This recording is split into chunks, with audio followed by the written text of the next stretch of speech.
அப்படிங்கிறது நம்ம கொழுப்பு சேகரிக்கிறதுக்கு இன்சுலின்ங்கிறது ஒரு முக்கியமான ஹார்மோன். இது இல்லாமல் அடுத்த ஃபேட் ஸ்டோரிங் ஹார்மோன்ஸ் பார்த்திங்கன்னா ஈஸ்ட்ரோஜன், கார்டிசால்.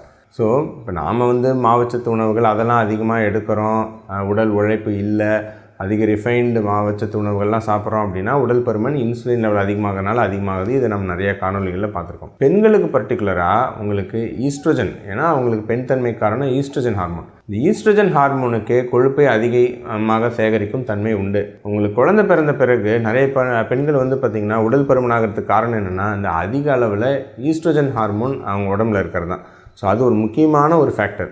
அது எதுக்காக இயற்கையாக இருக்குன்னா, குழந்தை பிறந்த பிறகு அவங்களுக்கு பால் ஊட்டணும். ஸோ அதுக்கு எக்ஸ்ட்ரா எனர்ஜி வேணும். அதுக்கு எக்ஸ்ட்ரா கொழுப்பு சேகரித்து வச்சுக்கிட்டா ஒரு பெண்ணுக்கு ஈவன் வெளியே இருந்து சத்து கிடைக்க முடியாதட்டி கூட அந்த கொழுப்பு எரிசக்தியாக மாறிக்கிறதுக்காக அந்த ஈஸ்ட்ரோஜன்ஸ் இருக்குது.